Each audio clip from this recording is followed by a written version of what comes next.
ఇక బైబిల్ అంటే ఏమనుకుంటున్నారు? ఇది దేవుని కమాండ్స్, మన జీవితాన్ని శాసించేది బైబిల్. ఎప్పుడు కూడా నేను చెప్పానో, ఇంకెవరో చెప్పారనో, ఎవరో చెప్పారని మీరు గుడ్డిగా మీరు నమ్మటం, గుడ్డిగా మీరు ఫాలో అవ్వటం మీరు ఎప్పుడూ మంచిది కాదు మీకు. ఎందుకు? మీరే గుడ్డి వాళ్ళు కాదు కదా. దేవుడు మీ చేతిలో వాక్యం పెట్టాడు. దేవుడు మనందరి చేతిలో వాక్యం పెట్టిన తర్వాత నువ్వు మోసపోతున్నావు అని అంటే నీ నిర్లక్ష్యం, అది నీ అశ్రద్ధ.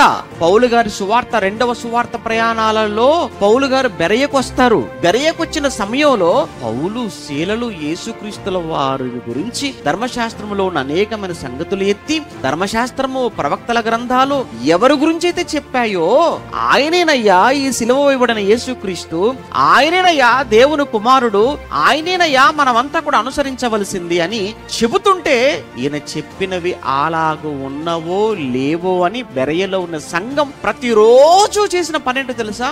లేఖనాలను పరిశోధన చేస్తూ వచ్చారు. అంటే బెరయలో ఉన్నవారు ప్రతి దినము లేఖనాలను పరిశోధన ఎందుకు చేయాలి? ప్రతిరోజు పరిశోధన.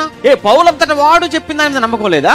మరి అంత గొప్ప సాక్ష్యం కలిగినటువంటి అపోస్తలుడైనటువంటి పౌలు గారే స్వయంగా బెరయ పట్టణానికి వస్తే, స్వయంగా ఆయనే బోధ చేస్తే సంఘం చేసిన పనేంటి? తెరవండి లేఖనాలను, విప్పండి గ్రంథపు చుట్టలను. పౌలైతే ఏంటి, వాక్యం కంటే గొప్పోడేం కాదు కదా పౌలు. ఓపెన్ చేద్దాం, చూద్దాం, అలాగుంటే అంగీకరిద్దాం, లేకపోతే తిరస్కరిద్దాం. ఎందుకు? దేవుడు చెప్పిన దానికి ఏమాత్రం మన ఆలోచనలు కలిపినా, దేవుడు చెప్పింది ఏమాత్రం మనం తీసేసి మనం చేసినా దేవుడు అస్సలు ఒప్పుకోడు.